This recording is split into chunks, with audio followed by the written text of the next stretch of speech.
It's been a few chapters now since the end of Satoru Gojo, and since the end of The Strongest. With a last-minute move made at the 11th hour, Sukuna used Maharaga's blueprint for tearing through the Limitless in his curse technique Dismantle to slice down Satoru Gojo. Of course, since then, the fandom has been everywhere with theories and predictions on how Jujutsu Kaisen's Strongest can return to the story in a way that makes sense. When looking at every way for Gojo to return back to the story, one of them is really striking. It leads to Gojo's return, but not the Gojo we remember. Not at all like the Gojo we've known before. In this video, I want to cover a theory around Gojo's return that would definitely be the biggest twist to the story so far, and Kenjaku's greatest play as the final villain of Jujutsu Kaisen. Like I've already mentioned before, Gojo seems to have passed on. Even aside from his lifeless body split into two on the ground below, we've seen him interact in this afterlife-like sequence, and we see Gojo speaking with characters who have died ages ago. Nanami, Haibara, and even Suguru Geto all appear in this dreamlike place, talking with Gojo. Of course, it's all possible that Gojo's simply in a daze, and he's dreaming delusion, or maybe even hallucinating from the amount of damage he's taken through his battle with Sukuna, but assume for a second that Gojo has actually passed on. What now happens to the body of Satoru Gojo, one of the strongest bodies the world has ever seen? His body, of course, is still ingrained with his limitless curse technique, and also still contains his 6 eyes. Those two together not only make the rarest combination of abilities in the series, but probably the strongest combination of inherited abilities the series has ever seen, and definitely something that Kenjaku can make use of. Kenjaku's of course currently inhabiting Geto's body, but of course there's no doubt in my mind that he'd prefer Gojo's. He knows better than most the true powers of the 6 eyes, and Gojo's not the first person he's come across in his lifetime spanning across hundreds of years to wield such a powerful asset. According to Tengen, Kenjaku's already fought a couple of 6 eyes users in the past, and he lost twice. After the second time, Kenjaku took no chances and killed the 6 eyes user only a month after being born. Nonetheless, the 6 eyes user still ended up appearing and interfering with Kenjaku's plans, which is why he switched to sealing Satoru Gojo instead. Because only one user of the 6 eyes can be alive at once, having Gojo alive but locked away in a place where he's no longer a threat to Kenjaku works perfectly. Now that Gojo's supposedly dead, he needs to find another way to make sure the 6 eyes user is still around, but in a way that ensures that another one won't be born, and taking Gojo's body solves that issue. In the fanbook, Gege Akutami, the mangaka for the series, is asked a question about why Kenjaku didn't choose to take the body of Toji Zenin or Satoru Gojo and instead decided to take the body of Suguru Geto. He comments that taking over Gojo's body would have been impossible, but only because, to put it simply, you can't kill him. Now that Gojo's dead, that problem doesn't exist anymore, and it's the perfect time for Kenjaku to take his next body, the body of Satoru Gojo. With Gojo's body, Kenjaku could become unstoppable. He'd have complete control over the limitless curse technique, and along with the 6 eyes, Kenjaku would be the most stacked and well-equipped sorcerer in the entire series. He's already been revealed to be holding multiple curse techniques as it is, and I don't doubt that there's more up Kenjaku's sleeve that are just yet to be revealed. I mean, after all, Kenjaku's been body hopping for over the course of 1,000 years, so even if he lived in every body for 100 years each, Kenjaku has a body count of 10. Wait, I didn't mean to put it like that. His go-to curse technique since taking over Suguru Geto's body has obviously been curse spirit manipulation, and despite only having control of Geto's body for about a year, he's attained what seems to be full mastery over curse spirit manipulation. Kenjaku can clearly use Geto's technique not only strategically, but swiftly, and has expressed a clear understanding of what made Geto a special grade in the first place. Along with taking control of Yuji's mother's body and her curse technique, he's already showcased how powerful and formidable it can be to face off against Kaori Itadori's anti-gravity based curse technique. In combat, we've seen Kenjaku quickly be able to switch between the two curse techniques with ease, and still use both at an insanely high level. Not only did Kenjaku use reverse curse technique to create the reversal of Kaori's technique, but he also used it as a part of his domain expansion against Yuki Tsukumo and temporarily knocked her to the ground. That was only with one attack, by the way. Kenjaku stripped away her simple domain and hit her with one attack, and she fell down to the ground, looking absolutely destroyed. I don't care if she opened up her domain or not. Stop placing Yuki next to Kenjaku on tier list. He managed to pull off a mini Uzumaki, a miniature version of Geto's maximum technique, and use Kaori Itadori's technique to create a domain with his own body to escape Yuki's black hole. Something people also don't give Kenjaku that much credit for was that within seconds of absorbing Mahito's curse technique, he was already using idol transfiguration. In that moment, Kenjaku didn't just manipulate the souls of 1, 5, or even 10 individuals, but every awakened player of the Culling games, and on top of that,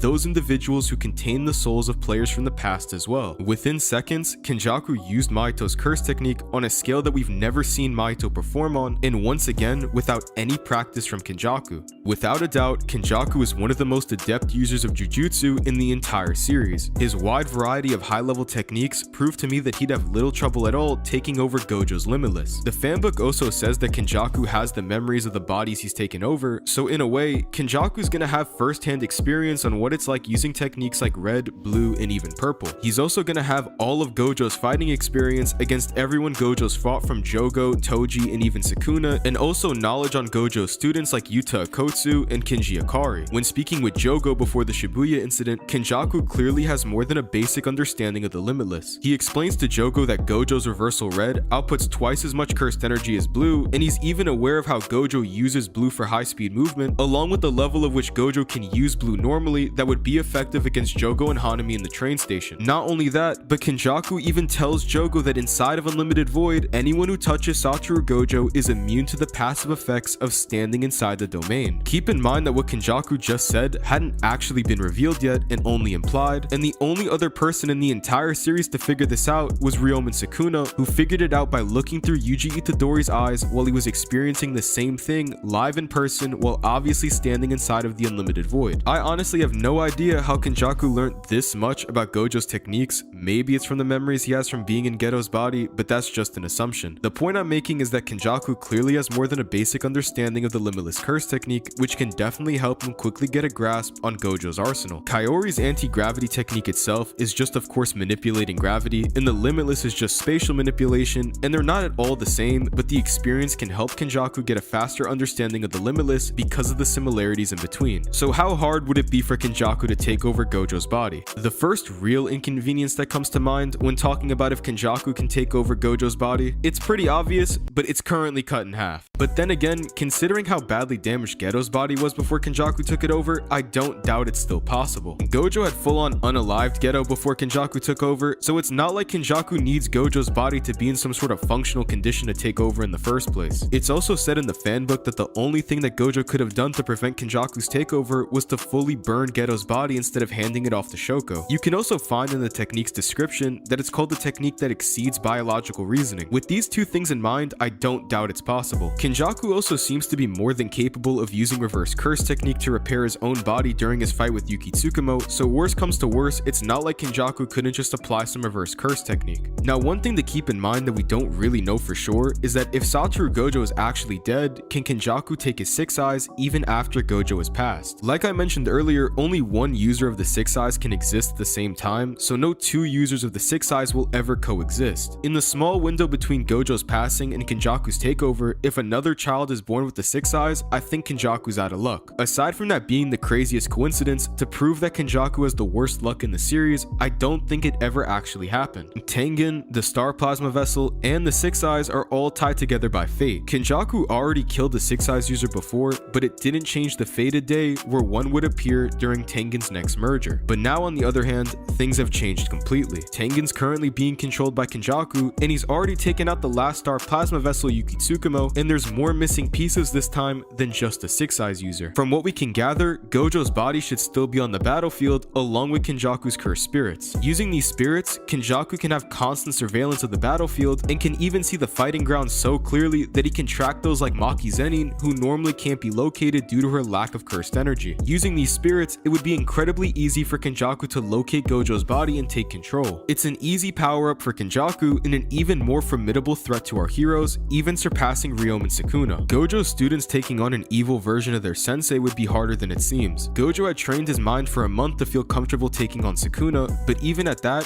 Gojo can only feel nothing from beating on Megami because he remembered that he looks like Toji. Gojo's students are gonna have to take on this Gojo looking figure and probably barely make it out alive, even assuming that they all work together as a unit. Judging by the current state of our heroes, there's only one outcome where I can see Kenjaku taking over Satoru Gojo as his only option to defeat Jujutsu High. As it stands right now, Yuji Itadori, Kinji Akari, and Higuruma have all entered the battlefield. After Kashimo had made his way after Sukuna, Hikari followed and began taking on Yurame to be sure that there'd be no third partying during Kashimo's battle with the King of Curses. After Kashimo had been eventually defeated, Yuji and Higuruma appear, dropping in on Sukuna as Akari's domain shatters while he dashes back at Yurame. As for Kenjaku, he's currently fighting Takaba, and of course it's the goofiest fight Jujutsu Kaisen has ever seen. In order for Kenjaku to complete his goal of assimilating all of Japan into life forms that have evolved with Tengen, he needs to eliminate every single player that's currently left in the Culling games. He can't complete his goal without taking out some of the the biggest players in the series. Yuta, Kotsu, and Kinshi Ikari are both considered players in the Culling games, along with most of our heroes from Jujutsu High. When planning for the aftermath, Yuta, Hikari, Meimei, Kusakabe, and Angel all sit and strategize for possible outcomes for Gojo's battle with Sukuna. Angel recommends that they ambush Kenjaku before the end of Gojo's battle with Sukuna. Even if Gojo does defeat Sukuna, they're still all going to be at risk because Kenjaku is still breathing and still getting closer to achieving his goal of assimilating all of Japan. Hikari realizes the same flaw with Kenjaku's plan that I just mentioned, that it requires the elimination of every Culling game player, and because of that, he doesn't seem too worried. Yuta actually ends up agreeing with Hikari and says that as long as him and Hikari are fighting Sukuna, Kenjaku can't reach his goal. Takaba was picked as the best shot for taking on Kenjaku. He's their only asset that could have been split at the moment. They need everyone they can if Satoru Gojo loses, especially the heavy hitters that Kenjaku mentioned before the fight even started, Maki, Hikari, and Yuta. Despite Kusakabe thinking it's best if Maki takes on Kenjaku, he agrees that splitting forces is a bad idea, which is why Kenjaku is currently taking on Takaba instead. Assuming of course Kenjaku manages to get through Takaba, until the fight against Sukuna is concluded, Kenjaku will wait to take out what's left of Jujutsu High if Sukuna hadn't done it already for him. Angel seems to be well aware that if Gojo loses and they achieve a narrow victory against Sukuna, it's gonna have them on death's door fighting Kenjaku. However, if Angel's wrong and their forces are still too formidable for Kenjaku even after Sukuna,